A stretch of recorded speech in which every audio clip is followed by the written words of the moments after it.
नमस्कार दोस्तों, राधे राधे, जय जय श्री कृष्ण। दोस्तों, वास्तुशास्त्र के अनुसार हमारे घर में कौन सी वस्तु कहाँ पर होनी चाहिए, हम जब घर के अंदर वस्तुएं रखते हैं तो हम कहाँ कहाँ पर कौन कौन सी वस्तुएं रखना वास्तु के अनुसार सर्वश्रेष्ठ रहता है। क्योंकि हमें जानकारी नहीं होती है और हम वस्तुएं वास्तु के अनुरूप नहीं रखकर विपरीत दिशा में रख देते हैं, तो इससे हमारे घर के अंदर हमें बहुत बड़े बड़े नुकसान होते हैं।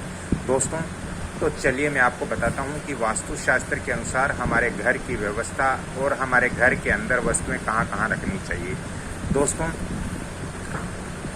वास्तुशास्त्र के अनुसार उत्तर दिशा के अंदर हमारे घर की जो नॉर्थ वाली डायरेक्शन है, घर के उत्तर वाली दिशा है, उसके अंदर धन, हमारे घर का जो रुपए पैसा होता है, जो धन होता है, वो घर के उत्तर दिशा वाले रूम के अंदर वास्तु अनुसार रखना चाहिए। महत्वपूर्ण दस्तावेज जो होते हैं, जो कागज होते हैं, डॉक्यूमेंट होते हैं, वो भी हमारे घर के उत्तर वाले कमरे के अंदर ही वास्तु अनुसार रखना सर्वश्रेष्ठ रहता है।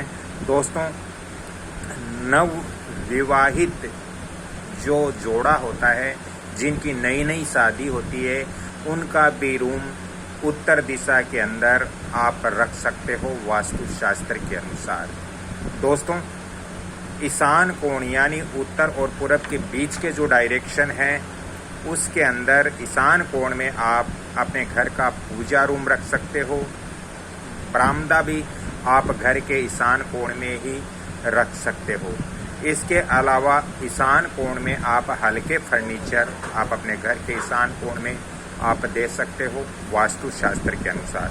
दोस्तों, पूरब दिशा यानी ईस्ट डायरेक्शन के अंदर क्या क्या हमें वास्तु अनुसार देना चाहिए। तो ईस्ट डायरेक्शन के अंदर हम जो नहाने का स्नान घर होता है, वो हम अपने घर के ईस्ट डायरेक्शन में रख सकते हैं, पूरब दिशा में रख सकते हैं। दोस्तों, इसके अलावा हमारे घर के अंदर घी, दूध आदि जो रखने की व्यवस्था है, वो हम अपने घर के पूरब दिशा के अंदर वास्तुशास्त्र के अनुसार हम कर सकते हैं। दोस्तों, आग्नेय कोण में यानी आपके पूरब और दक्षिण के बीच का जो डायरेक्शन होता है आग्नेय कोण, उसके अंदर हमें दोस्तों रसोई घर हम रख सकते हैं, जिसको हम किचन बोलते हैं। किचन हम अपने घर के आग्नेय कोण में रख सकते हैं। दोस्तों, इसके अलावा हमारे बिजली के मीटर है या फिर बिजली का ट्रांसफार्मर है, ये सब चीज़ें अग्नि संबंधी जो भी है वो हम आग्नेय दिशा में रख सकते हैं। दोस्तों, दक्षिण दिशा में वास्तु अनुसार हम क्या क्या रख सकते हैं हमारे घर के, तो हमारे मकान के दक्षिण दिशा में हम भोजन कक्ष रख सकते हैं और शयन कक्ष भी हम अपने घर के साउथ डायरेक्शन के अंदर रख सकते हैं, बनवा सकते हैं वास्तुशास्त्र के अनुसार। दोस्तों, घर के दक्षिण पश्चिम यानी नेतृत्व कोण में हम वास्तु अनुसार क्या क्या रख सकते हैं। दोस्तों, नेतृत्व कोण में वास्तुशास्त्र के अनुसार हम गृह स्वामी का बेडरूम वहाँ रख सकते हैं। गृह स्वामी का जो शयन कक्ष होता है, जहाँ गृह स्वामी घर के अंदर रहते हैं, तो उनका शयन कक्ष हमें नेतृत्व कोण में, नैऋत्य कोण में यानी दक्षिण और पश्चिम के बीच के डायरेक्शन के अंदर हम वास्तु अनुसार रख सकते हैं। गृह स्वामी का कमरा नैऋत्य कोण में ही होना सर्वश्रेष्ठ रहता है वास्तुशास्त्र के अनुसार। दोस्तों, इसके अलावा हम वहाँ पर शौचालय भी दे सकते हैं, लेकिन वहाँ पर सेप्टिक टैंक हम नहीं दे सकते। दोस्तों, बहुमूल्य संपदा है, वो हम अपने घर के नैऋत्य कोण में रख सकते हैं, यानी दक्षिण और पश्चिम के बीच के डायरेक्शन के अंदर हम वास्तु अनुसार रख सकते हैं। दोस्तों, वास्तुशास्त्र के अनुसार हमारे घर के पश्चिम डायरेक्शन यानी वेस्ट डायरेक्शन के अंदर हम क्या क्या रख सकते हैं, तो वेस्ट डायरेक्शन के अंदर हम वास्तुशास्त्र के अनुसार बच्चों का रूम रख सकते हैं। बच्चों का रूम रखते हैं तो ये ध्यान रखना चाहिए कि बच्चों के रूम का कलर हरा होना चाहिए। तो वेस्ट डायरेक्शन यानी पश्चिम दिशा के अंदर हम बच्चों का रूम रख सकते हैं।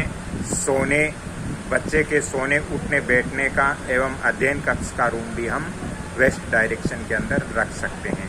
इसके अलावा हम साउथ और वेस्ट डायरेक्शन के अंदर हम भारी फर्नीचर इत्यादि भी घर के रख सकते हैं।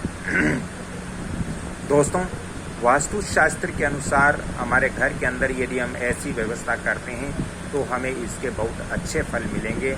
हमारा जीवन जो है वो सकारात्मक ऊर्जा के साथ आगे बढ़ेगा और हमें जीवन के अंदर परेशानियां नहीं होगी। तो दोस्तों, आज की मेरी ये जानकारी अच्छी लगी तो इस वीडियो को आप लाइक शेयर सब्सक्राइब जरूर करें और बेल आइकन घंटी के निशान पर भी क्लिक करें।